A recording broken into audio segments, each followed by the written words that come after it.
This is The Sports Life. It's all over, boys, girls, children, dogs, cats.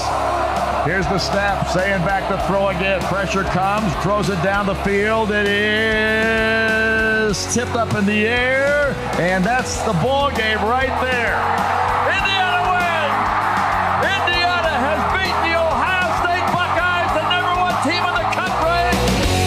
And they did, and welcome into the Sports Life. Will Team here along with Dalton Shetler. The Golden Tones of Don Fisher, as Indiana is on its way to the perfect season and a national championship. How odd is that? Unreal. Well, we have an interesting show for you this week, and one of the things we're going to talk about is the fact that Michigan State has now named a new athletic director, Dan Bartholomae, and we're going to get his take on things, which I think people will find interesting. It certainly should be. And speaking of getting takes, let's get the take of Deb Schneider, who, of course, is a great friend of the program, studying law. She teaches it. She is a sports law attorney. She kind of checks all the boxes, and we tap her shoulder when we're confused about what is going on in college sports. She's going to try and explain to us a little bit more about the Protect College Sports Act and some of the other things going on in college athletics. And we're going to call another friend of the program, that being Bill Bender of the Sporting News, as we take a look at Big Ten football. Who are the favorites this year? Can the Big Ten repeat yet again? And who are some of the dark horses? Should be a lot of fun. So, sounds of the week. Well, as you just heard there, it was just a year ago, but we're saluting the year 2025 as we continue to march closer towards kickoff of the upcoming season. Well, we're not going to play the national championship final call from Don Fisher. We'll save that for next week when we get to 2026 and our current year, since it happened in this last calendar. But in 2025, one of those moments that IU needed to continue to stay unbeaten and on this path was against Iowa at Kinnick Stadium, where top teams go to die. The Indiana Hoosiers were tested, but they got the win 20-15 thanks to this touchdown pass. Here's the snap. Here's the throw. Catch is made. And a break! Down the middle of the field goes Surratt. Touchdown! And Indiana scores a 49-yard pass play and a break by Elijah Surratt that broke a tackle, and he takes it into the end zone. How many times did Don Fisher make that kind of call? What about the Penn State game? Right. Last play, crazy pass. Well, as always, the team that usually wins it all has a little magic, and heaven knows Indiana had some football magic. That and some. I mean, it was incredible what last year was for the Indiana Hoosiers. You know, one of the teams we're going to be talking with Bill Bender about as maybe a national champion contender and legitimate this year, the Oregon Ducks, with all of their talent. They had a massive moment early in the season. Matter of fact, it's the same week as the call you just heard, when they went to Happy Valley and knocked off number 3 Penn State. Hard to believe, again, Penn State was ranked 3rd in the country at this time. After this loss, of course, things went downhill a little bit for Penn State. Shortly after James Franklin was fired, Penn State would continue on, but this was a double overtime game under the lights in Happy Valley, and Oregon wins it with this interception. Aller gonna throw, steps back, swings it down, it is intercepted! Oregon pick, Ducks win! Ducks win! Interception by Dylan Feynman. That means Penn State can't answer the score, and Oregon has ended it with an interception in the second overtime. And they'll win it 30-24. It is so interesting. Who would have thought with that game, that loss for Penn State, as Dalton mentioned, everything would come unglued. A long losing streak, a coach gets fired, and what was thought to be maybe a national championship run ends in disaster. Well, when we come back with more of the sports life, we're going to visit with Bill Bender of the Sporting News, as we're going to ask Bill to get out his crystal ball as we talk about what might be in the upcoming college football season. But first, this break. So, got one for you, boss. Oh, yeah? What's black, white, and dented all over? I give up. The company truck. I know, but thanks to our agent, we've already submitted an insurance claim and can track the status right from the app. Auto owners pays what they owe without any hassle. Lucky for you, that's simple human sense. Ask your independent agent if auto owners make sense for you. Medicaid and CHIP offer free or low-cost health coverage for children and teens. Hospital and doctor visits, prescriptions, shots, and more are covered. That's peace of mind for parents if a child is sick or gets injured. And parents may now be eligible for Medicaid too, even if they've applied in the past. Enrollment is always open. Visit insurekidsnow.gov or call 1-877-KIDS-NOW. Paid for by the U.S. Department of Health and Human Services.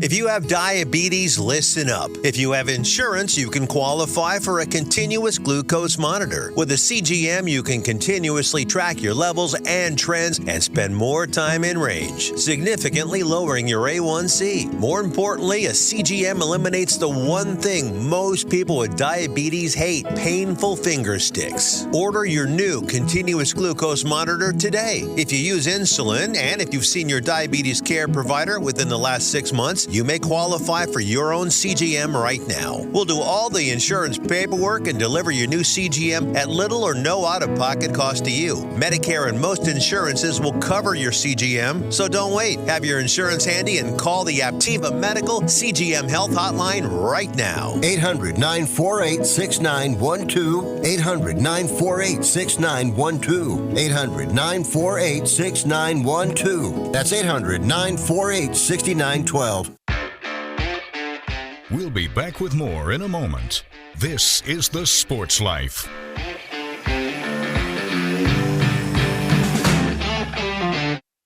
Roxanne Watson is on a mission. Hello, how are you doing today? She wants more people to register as organ, eye, and tissue donors. Are you an organ donor? Yes, I am. Yay.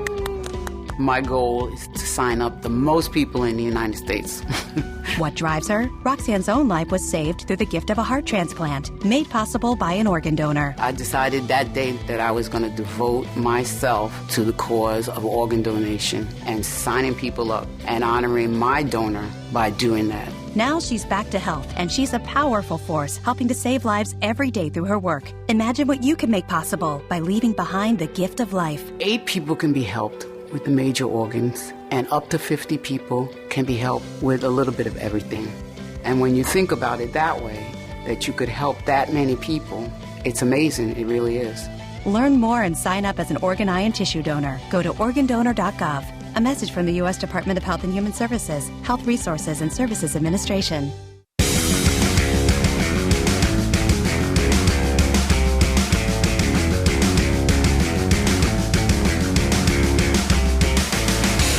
And welcome back for more of the Sports Life. Will Teeman here along with Dalton Shetler. Well, college football is right around the corner. And because of the lay of our current landscape, we tend not to talk about who may win the Big Ten or the SEC, but we tend more to talk about who's going to win the national championship. So joining us to talk about that is Bill Benner, columnist from the Sporting News. Bill, thanks for joining us. And Dalton and I were taking a peek at what champions look like since the playoff system has started. And at the end of the day, Georgia's the only repeat. So we got a couple questions for you. The Big Ten is doing something no conference has done. It's won 3 straight, trying to make it 4. And Indiana's trying to repeat. Only Georgia has done that, 21 and 22. So my question is, what do you think about the Big Ten winning a 4th straight national title? And what do you think about Indiana repeating? Well, the first question, the really good odds when you have 3 powers at the top in the polls, Oregon, Ohio State, Indiana. Between the coaches and AP poll, they combined for 120 first-place votes. The SEC, between those 2 polls, Texas and Georgia, combined for 9. So, there's a really strong likelihood that the Big Ten could win another national championship. I'm higher on Indiana than the polls are. I would have them at number 1. I think both sides of the lines are going to be really good again. It's easy to forget that they beat teams by 29.9 points per game last year. I get you can't replicate Fernando Mendoza, or maybe you can. Josh Hoover has a ton of talent. They brought in the right guys in the portal. And I learned my lesson last year that you just don't doubt Curt Cignetti. And I'm not going to do it again. We've got them at number 1 until somebody beats them.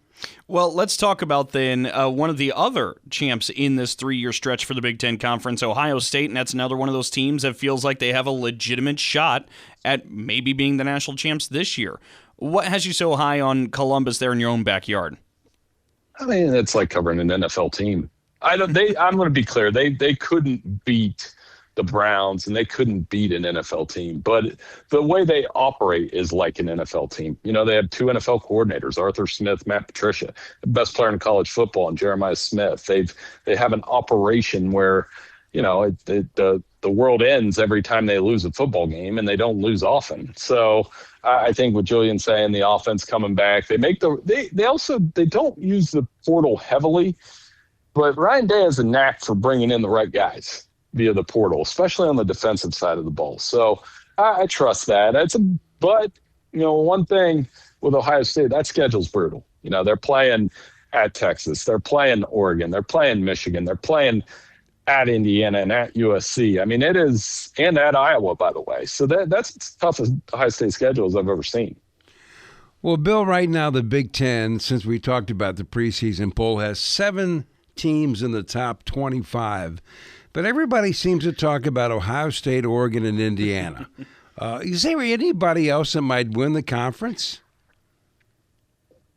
Well, I mean, USC could be super talented. And this is a big year for Lincoln Riley in terms of trying to get them to the playoff. I think that's the pressure point. When you watch USC play, they can score on anybody. They've got Jaden Mayava back. He led the Big Ten in passing yards, but they have not been able to stop anybody.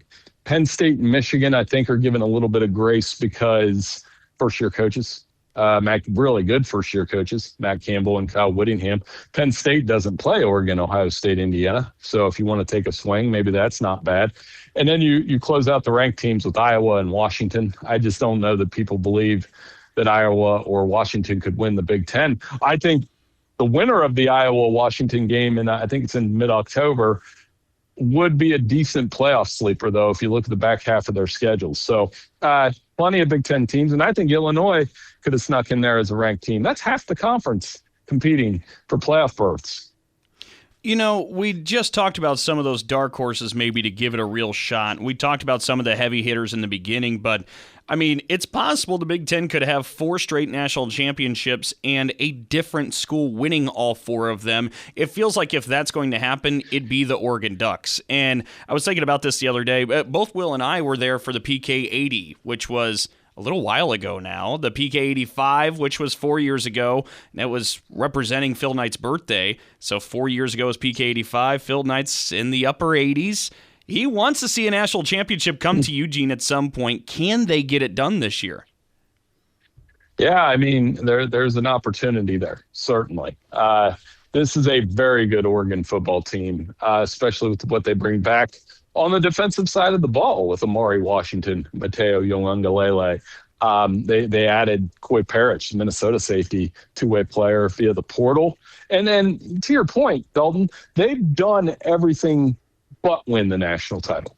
They've established themselves as an elite program. They've won the Big Ten. They've made playoff runs. They've been to the BCS championship game. They've been to the CFP championship game. So all they got to do is go out and win it. But to answer your question, 4 different schools from the Big Ten winning 4 national titles, there'd be no debating next. There is no debate right now, in my opinion. It's the best conference in college football. Well, we always talk about the top, but I always look, and Dalton and I talk about this, Nebraska, the once great program, and we kept waiting for Matt Rule to turn the corner there, and there's always something that goes wrong. And then there's UCLA that used to be a national power, and they're struggling. But they have a new coach. You never know. What are the odds that Nebraska and UCLA might actually turn out having a good season? I think Nebraska comes down to Anthony Calandria. He comes in. He can play a little bit. UNLV transfer, very mobile. And does that offense get going? You asked the question, will it be addition by subtraction with Dylan Raiola transferring to Oregon, and this is year 3. Matt Rule's track record is pretty proven with making over programs. There's a little more hitches in Nebraska than other places maybe, but I think they can continue to improve. UCLA, Bob Chesney, really interesting hire. Comes off the Signetti coaching tree, been to the playoff. He can say that. And they brought in Wayne Knight with him tremendously talented running back, all-purpose back on a lot of preseason All-American lists. I look for them to be more competitive. It may take a couple years, but that backfield with Nico Iamaleava and Wayne Knight has my attention. It could be pretty prolific. Bill, I want to ask you a question, and we can dive back into some of these teams and programs in a moment. But, I mean, when we talk about some of these groups, the expectation certainly isn't to win the Big Ten, right? When we talk about the middle of the pack and so on, it's not really to be national championship contenders. But for a century, that never mattered in fan interest. Fans showed up, they supported their schools, they took a lot of pride in the geography, the region that they call home. And I'm curious, because you write a lot and you have a lot of different opinions, you see a lot of different observations throughout the country. As we enter this day and age where it feels like college sports have become so transactional and more transparently transactional than ever before, maybe at times too corporate, too cold, what is it for those groups, the fans, to get them to keep coming back to games and keep cheering on their schools? That's a good existential question, because it does feel and look and sound a lot more like the NFL. And I've always been one of those guys, and talked to you guys over the years. I like the NFL and the college football for different reasons. I like them equally. I will sit and watch Sunday just like I watch Saturday. There's things I like about both games, but you really touched on it, struck a chord with me on the regionality feel. I think college football has to be both regional and national. And right now it's just national. You know, when you're talking about a regional feel, you guys stayed up and watched USC and Michigan State kickoff at 11. I was up and I was like, man, this game's not going to get over till 3 a.m. That's a little much, right? I like the backyard feel of it, where Michigan and Michigan State and Iowa and Illinois. You know, there was something brought up to me. Ohio State hasn't played at Iowa since like 2017. I hate that, you know, that you can't go to those traditional Big Ten places that you played every year when you were younger. What do you think about Michigan State, Bill? Pat Fitzgerald, he's back coaching again. He's a fan favorite. He's a hell of a coach. What do you think? Well, I mean, right hire, right time in some ways. Pat is motivated. You know, the circumstances for how he departed from Northwestern are what they are, you know, but I think I'm so happy he's back in the Big Ten, because he's such a good guy. He's a great person to talk to.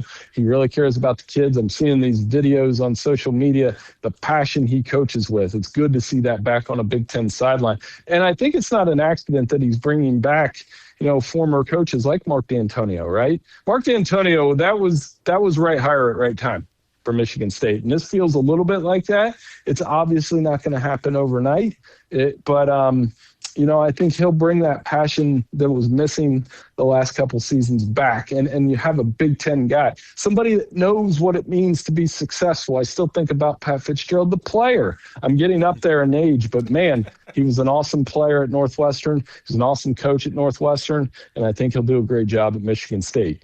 I'm sorry, I'm going to go back to the macro that we were just talking about for a moment there, Bill, because one of the hot button issues right now is playoff expansion.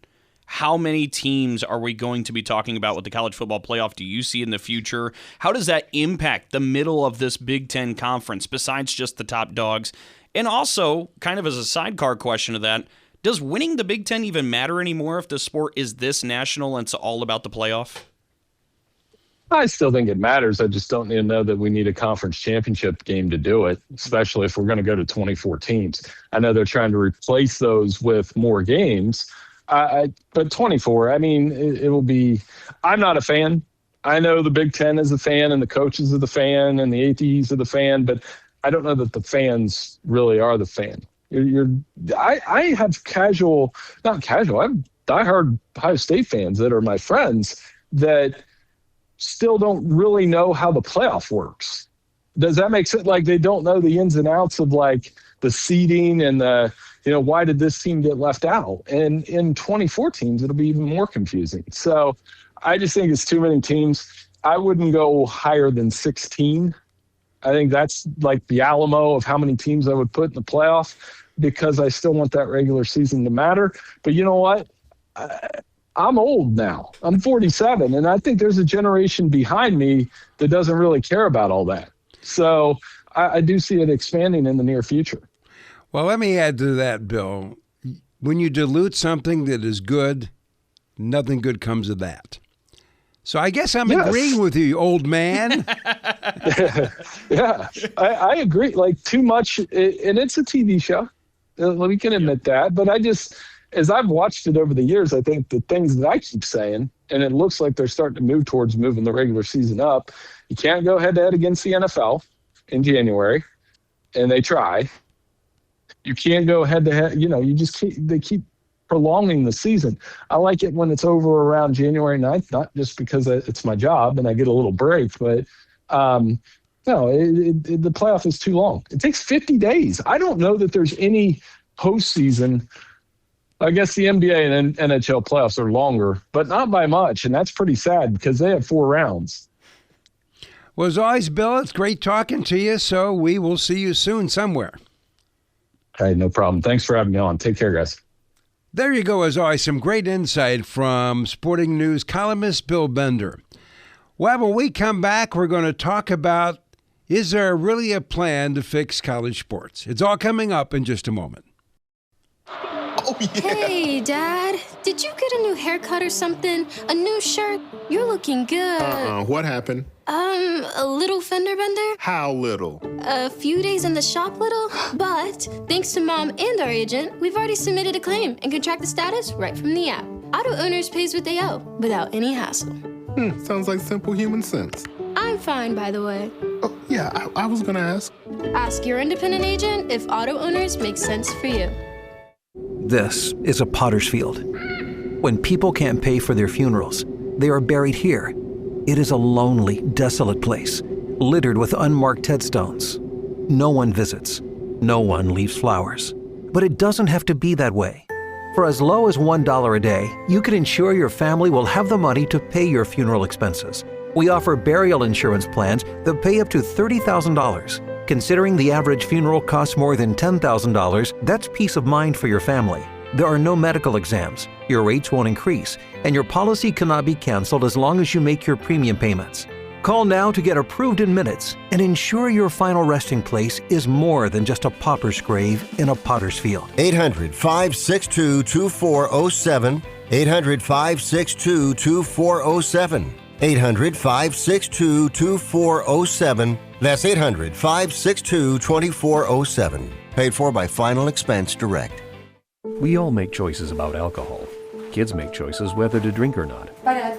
Remember, I'm going to Alex's party tonight and sleeping over. Hey, remind me about that party again? And adults make choices whether to talk about it. That's true of parents and every other trusted adult in a kid's life. Kids want to know our expectations, and they want honest answers in everyday conversations. So talk with your kids and help lead them on a positive path, because when you talk, they hear you. Learn more at underagedrinking.samhsa.gov. We'll be back with more in a moment. This is The Sports Life.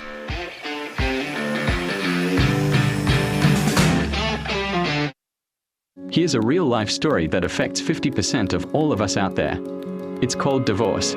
If you've gotten divorced and now you're struggling to pay your bills and your credit card debts are completely out of control, you need to call this special debt relief hotline right now. We help people with all kinds of money problems caused by different life challenges, a divorce, a job loss, even heavy medical bills. All these life events can sometimes financially stress you out and cause you to get out of control. We help people get their lives back by showing them ways to consolidate and reduce their debt, in some cases for a fraction of what they owe. If your credit card balances are more than $10,000, call us and learn how to reduce your credit card bills and monthly payments now. Here's our number. Paid for by Debt.com. Call now, 800-810-1584, 800-810-1584, 800-810-1584. That's 800-810-1584.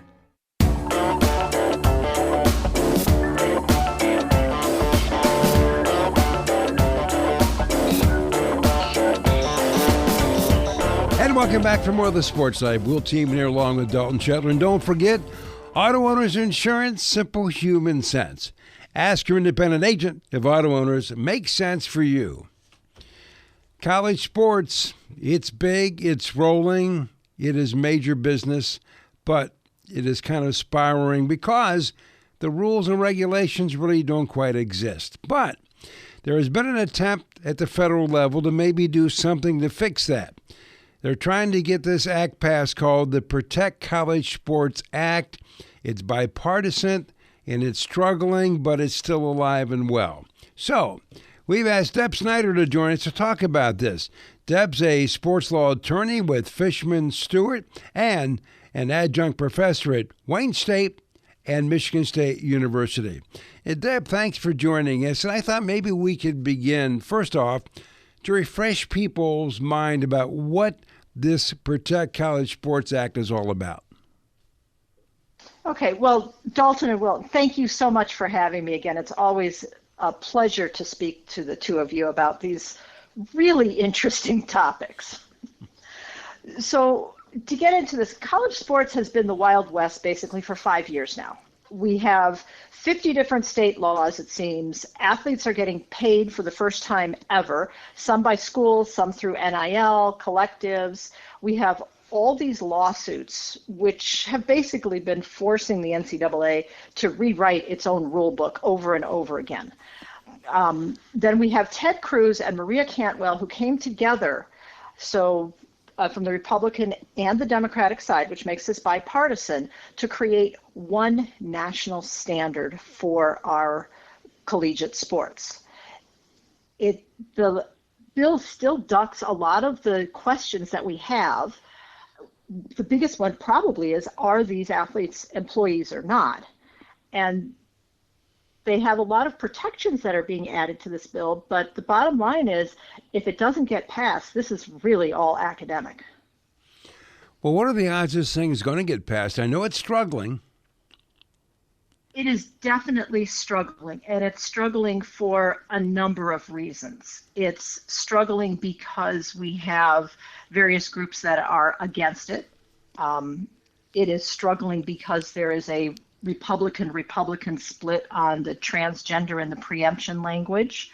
It is struggling because there's so much left unsaid by this bill, and it's really truly a Division I fix. It doesn't touch much of D2 or D3, which are actually the largest portions of the NCAA.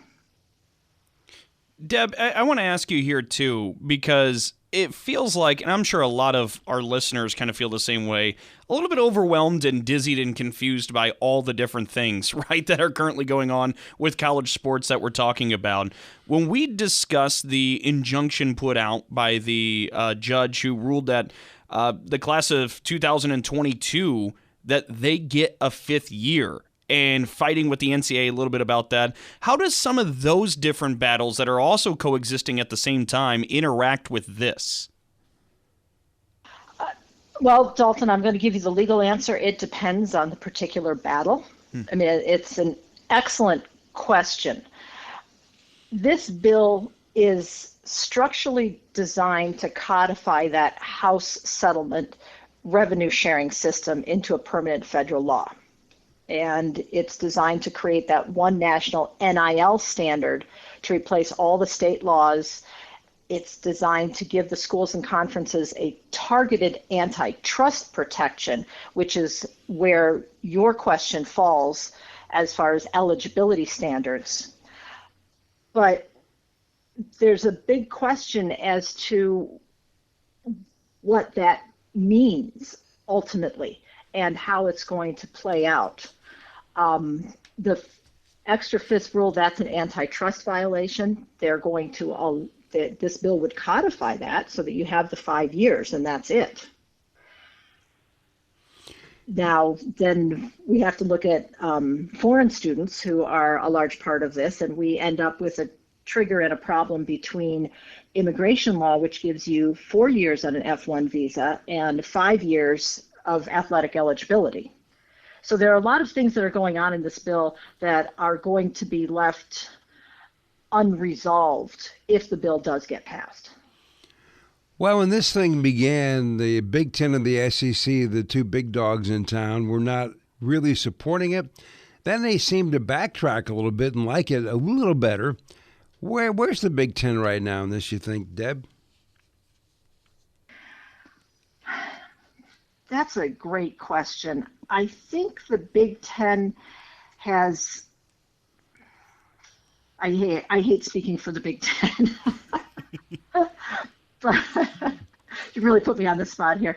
But I think there are some definite advantages for this bill, one of which is that media rights exemption, that if we get 75% of the FBS schools to buy in, that there's a potential for pooled media rights, which of course could be huge.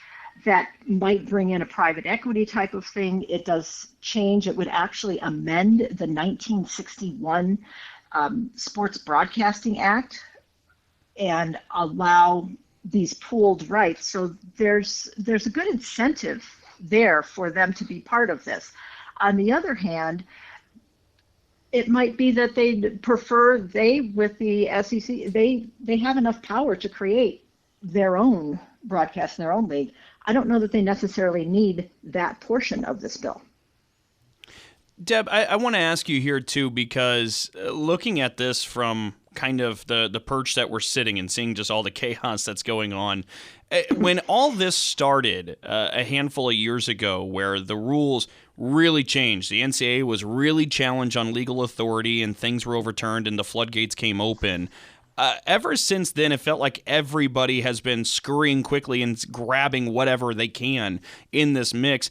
But it feels like maybe the tide is shifting a little bit. I go back to the incident earlier this year with the Texas Tech enrolled quarterback and how colleges and universities, athletic departments came out and said, you know what, don't put them on your schedule. Conferences as a whole all said, don't put them on your schedule. They took it upon themselves to govern this a little bit.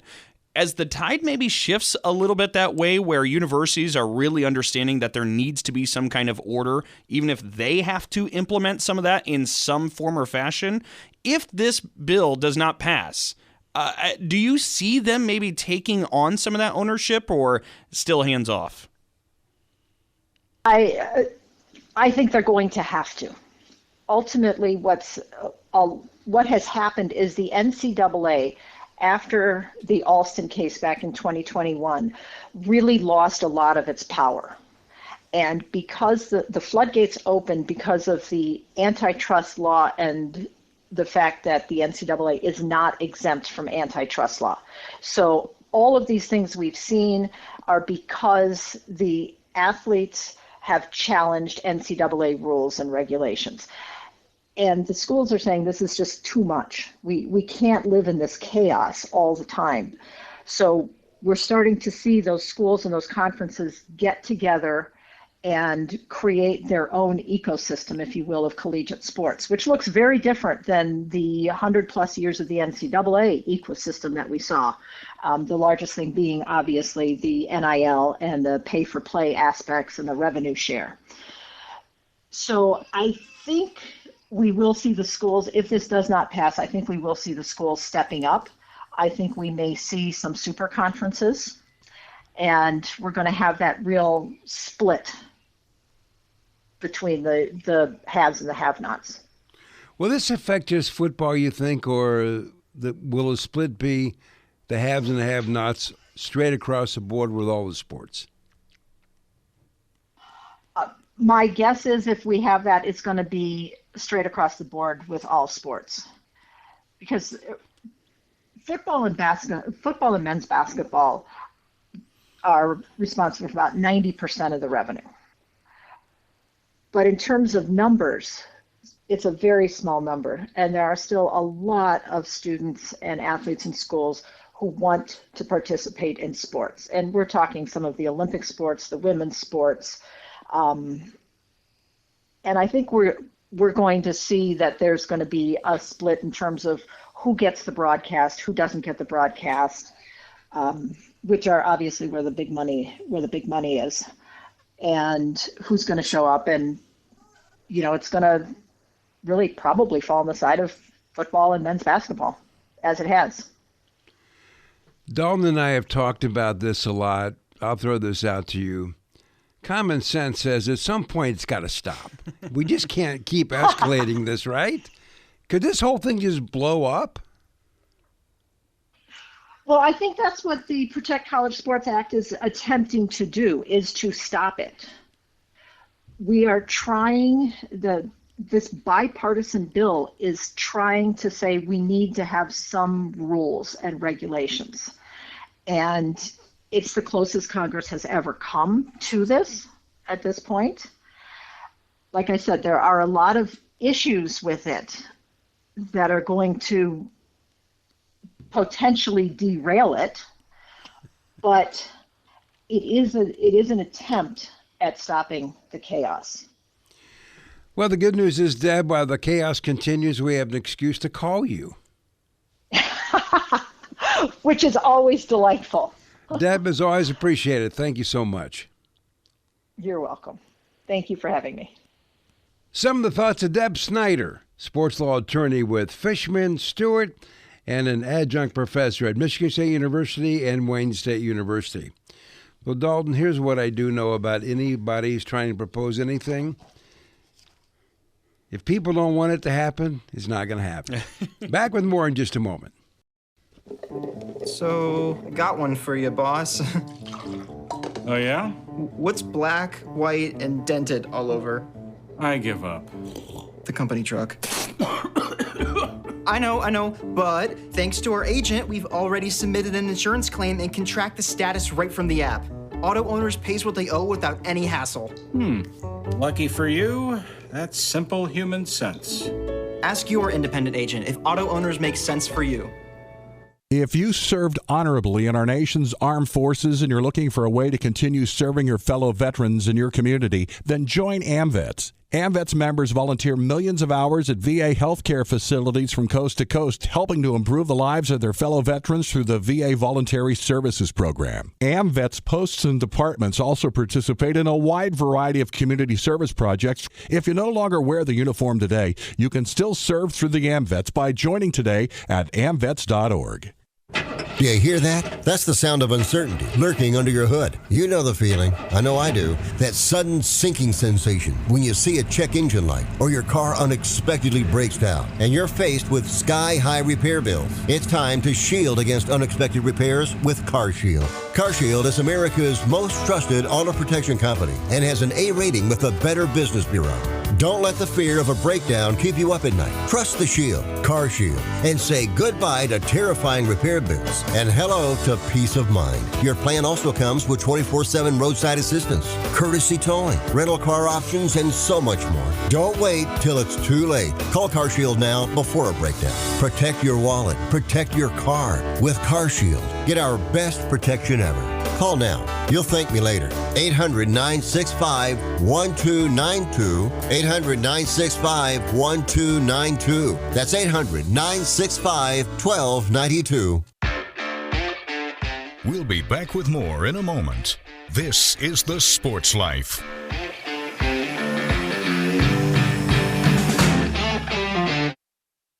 Did you receive a call or message that mentioned Social Security and demanded immediate action? Did the caller know your Social Security number or other personal information and tell you that your Social Security number had been used in connection with the crime? Did you feel worried that your Social Security number might be suspended, your bank account might be frozen or seized, or you could be arrested? That is not the Social Security Administration. Social Security will not threaten you, demand your personal information, or instant payment, email or text you pictures or documents, or use a real government official's name to gain your trust. Social Security does not accept payments by gift card, prepaid debit card, internet currency, or by mailing cash. Criminals use these forms of payment because they are hard to trace. Do not be fooled. Hang up. Ignore them. Report this criminal activity to the Social Security Administration Office of the Inspector General at oig.ssa.gov. Produced at U.S. taxpayer expense.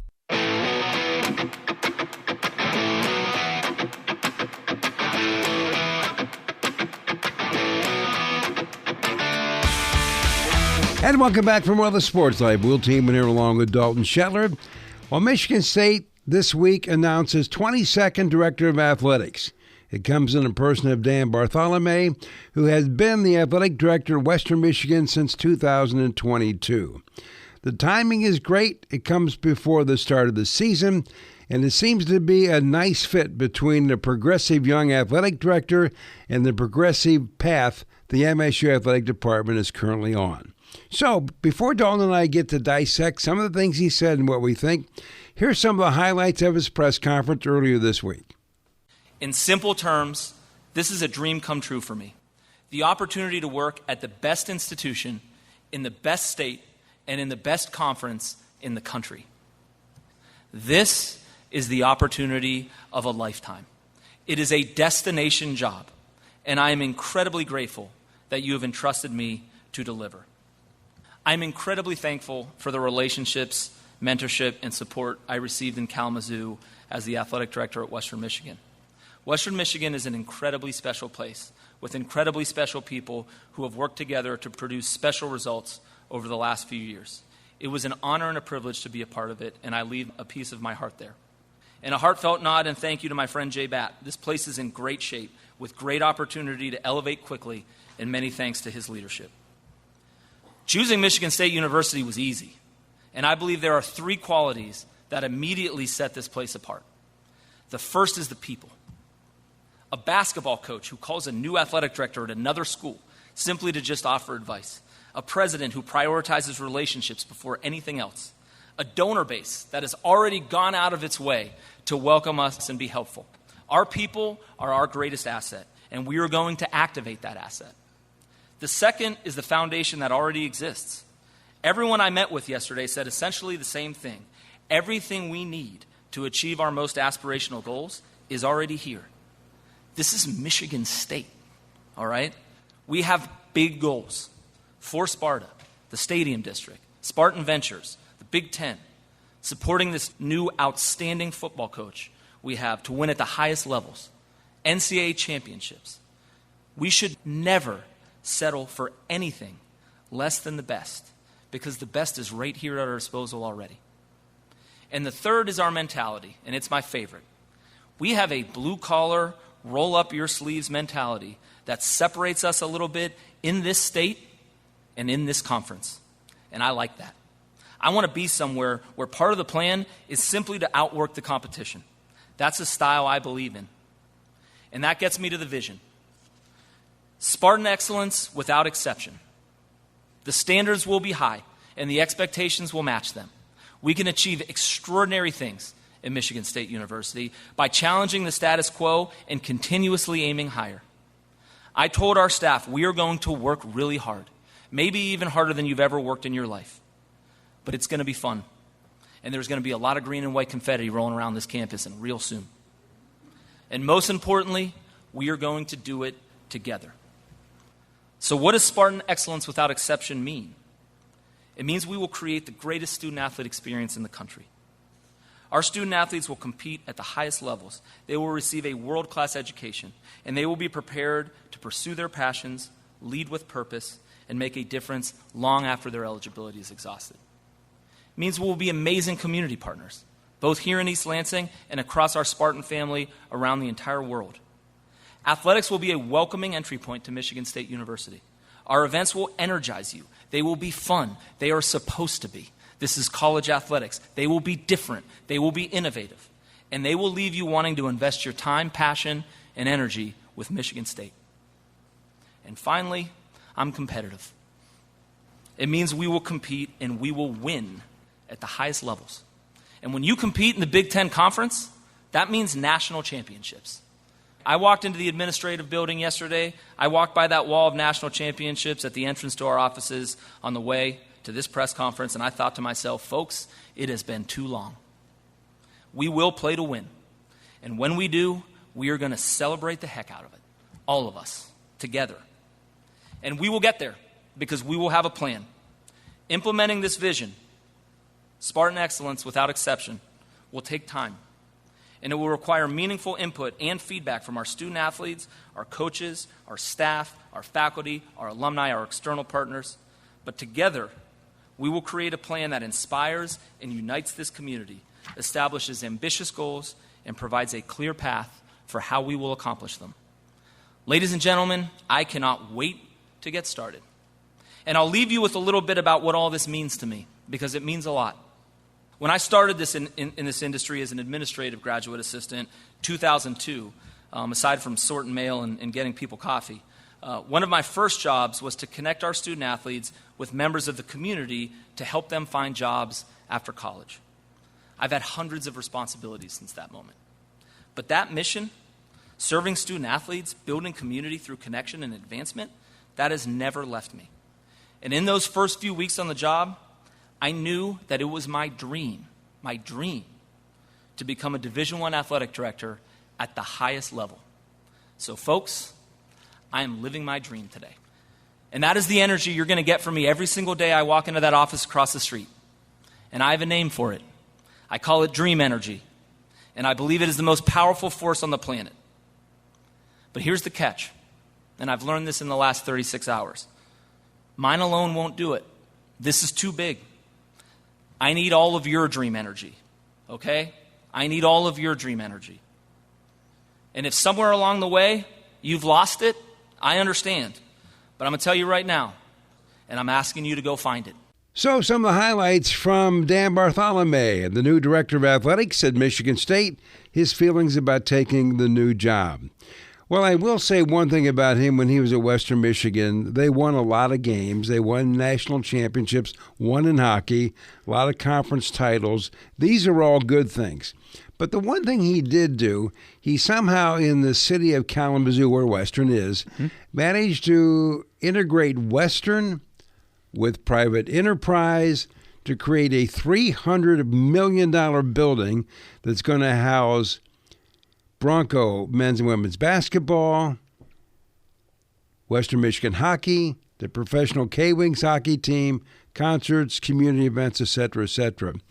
And that sort of fits the model, Dalton, that MSU is going down the path, intertwining traditional ways of raising money and also intertwining the commercial enterprise known as industry. Which on paper makes him the perfect guy, right? Because when you're talking about Michigan State athletics, I think a lot of people are privy to the For Sparta initiative. It was the ambitious goal of raising $1 billion with a B. Kind of sound like Dr. Evil from Austin Powers. Do we get a cut of that? Right.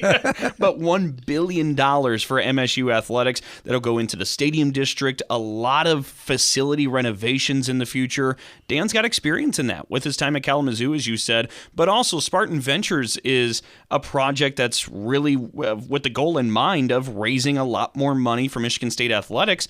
During his 4 years at Western Michigan, the revenue generation climbed 435%, if memory serves right. So he's got an ability to raise funds. He understands these large-scale projects, which is all the path that Michigan State's on. And you're right, they were also pretty good, the Broncos were, on the field and the court or whatever they were on. 37 conference championships in just 4 years. It kind of checks all the boxes for him. It does. And he knows the state of Michigan. That's right. And that's a big part of it, too. And he has an Indiana degree, so he knows the Big Ten from a foundation standpoint. Don, I want to talk to you about three things he mentioned from the clips we just heard. Three things he likes about MSU. Number one, the people. Number two, the foundation that already exists. And number three, the MSU mentality. I think those three things, the way he presented them, kind of rang true. Absolutely. I think, look, the forefront person when you think of Michigan State is Tom Izzo, right? That's if we play word association, you throw Michigan State's name out there, Tom Izzo is the first thing you think of. And when you hear Tom Izzo talk about why he loves Michigan State University, it's because of the relationships. It's because of the people. Look at the culture he built specifically within the silo of men's basketball. He has a week called Grind Week where players that are currently in the NBA, or maybe their playing days are done, they all fly back to spend a week just with the other alums, the current team, the coaches. It's all relationships. That's what Michigan State's foundation really is all about, and Dan Bartholomae gets that out the gate. That's a huge, huge plus. But he continued to say, too, Will, Spartan excellence without exception. And there's a high standard he's putting in front for Spartan Nation. Well, he hit me with the phrase dream energy. Yeah. That was at the end of the clip we played, dream energy. And the thing I thought was really interesting, the way he phrased it, was if you've lost it, get it back. How about that? Uh-huh. I like the other thing he said, too, about we're going to just outwork everybody. I like that scenario. Blue collar, I learned it in Pittsburgh. Let's just outwork everybody. And for some reason, this seems like a really good fit. And I think a lot of Big Ten schools will tell you that they kind of have that DNA, right? I mean, by and large, except for the West Coast editions and some of the East Coast editions over the years, it's a Midwest conference. And Midwest cultural pillars are about hard work. It's about grinding things out. It is largely blue collar. This fits with what Michigan State is all about. Well, he called it a destination job. He called it his dream job. Last time I heard somebody talking about having his dream job and a dream come true happened about 32 basketball seasons ago, that being Tom Izzo, when he said if you don't think this is the greatest dream ever for a young kid from the UP, you're crazy. So there's a lot of Izzo sounds coming out of him, but he also talked about longevity. And after J-Bat left in about a year, the program needs that for sure. Stability, absolutely. When we come back, our parting shots in just a moment. Oh, yeah. Hey, Dad. Did you get a new haircut or something? A new shirt? You're looking good. What happened? A little fender bender? How little? A few days in the shop little. But thanks to Mom and our agent, we've already submitted a claim and can track the status right from the app. Auto owners pays what they owe without any hassle. Sounds like simple human sense. I'm fine, by the way. Oh, yeah, I was gonna ask. Ask your independent agent if auto owners make sense for you. Everything is expensive right now. Gas, food, you name it. You're spending more, you are making the same or less money. So, what do? You rack up credit card debt, that's what you do. It's not your fault. It's the economy. And guess what? If you rack up too much credit card debt like some of us, you can't pay your bills. Then the credit card companies, as nice as they are, start hounding you for money. Then you start your downward spiral. A smart thing for you to do is to call the Zero Debt. They can help you consolidate all your credit card bills into one affordable payment. Millions of people have done it. It works to make you debt-free. Make this free call right now. It costs you nothing to learn more. 800-298-9093. 800-298-9093. 800-298-9093. That's 800-298-9093. We are strong, we are resilient, and we will get through this together. But these are stressful times, and it's important to also practice good self-care. It's normal to feel overwhelmed, anxious, or afraid, but there is hope. Reach out to someone, connect with your friends, stay in touch with your community, and know that you are not alone. Learn more at wearebroadcasters.com/hope. Furnished by the National Association of Broadcasters and this station. We'll be back with more in a moment. This is The Sports Life.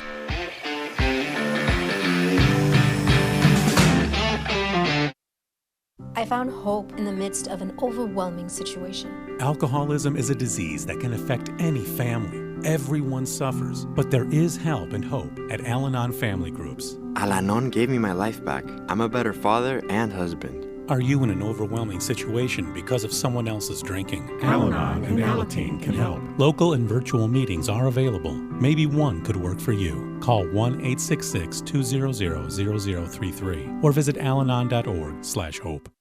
I'm Naheem Hines, professional football player. No matter the challenges I face every day in the NFL, my mom is always there for me, despite her own struggles with muscular dystrophy. And MDA is there for my mom. At their 150 care centers across the U.S., MDA is the leading organization in research and care for kids and adults with muscular dystrophy, ALS, and related neuromuscular diseases. Join me and learn more at helpmda.org today. Thank you.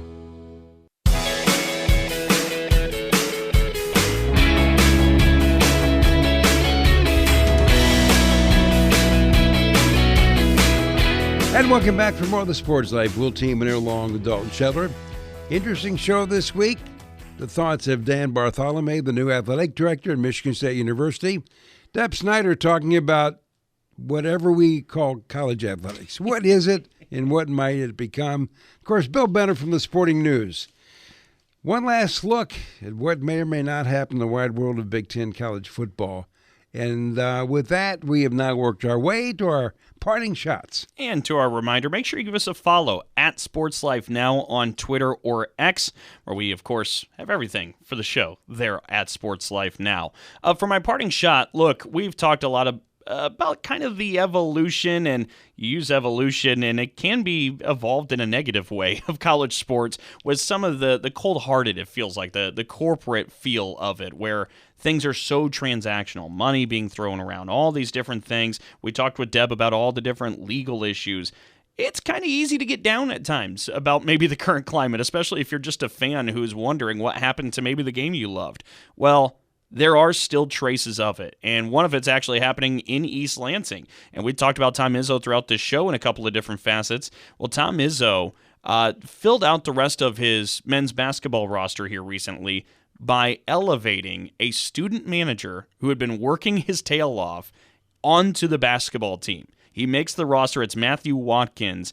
And for all the negativity, the cloud of it that exists and kind of hangs around our head, Will, that's one of the shining examples through it of there is still good in this game. And it really traces back to the purity of why we all fell in love with this to begin with. So hats off to Matthew Watkins for the great work in getting onto the basketball team, and hats off to Tom Izzo for continuing to kind of be the protector of all that is sacred with college sports. And let me add one thing to that, Dalton. When the courts ruled that you could get a fifth year, right? Mm-hmm. Jackson Kohler, a really, really good basketball player and somebody who had a great 4-year career at Michigan State, was available to come back. That could only happen if Tom Izzo let the last guy on his team off. That would have been Watkins. Yep. Think about this. How many coaches in this day and age do the right thing by their team, protects a walk-on player instead of picking up a guy that could really help his team? Not that Watkins won't, but how many coaches do that? Right. That's amazing. Mm-hmm. Okay. My parting shot goes to this week and the fact that the world lost somebody that changed the entire sports landscape forever. Bill Rasmussen, who was a visionary and a heck of a salesman, as it turns out, somehow turned a dream into reality when he launched ESPN on September 7th, 1979. Well, since his passing, a lot has been written and said about how he pulled off the impossible dream. Yet what seems to be missing from the conversation is the impact that he had on people. And as for me as a young sports announcer with a touch of entrepreneurial spirit, working with Bill Rasmussen for several years, for me, was a game changer in my life and career. His positive influence on those who were in his orbit was amazing. And that influence should also be celebrated. And with that, that's a wrap for this week's show. We should also note that you can find us wherever you find your podcasts like SoundCloud, Spotify, and Apple. And make sure to check us out and hit subscribe. As always, thanks to the Big Ten Network. The Sports Life is produced by Dalton Shetler. And our executive producer is Wendy Hart. So on behalf of Dalton Shetler, I'm Will Tiemann, and thanks for your time.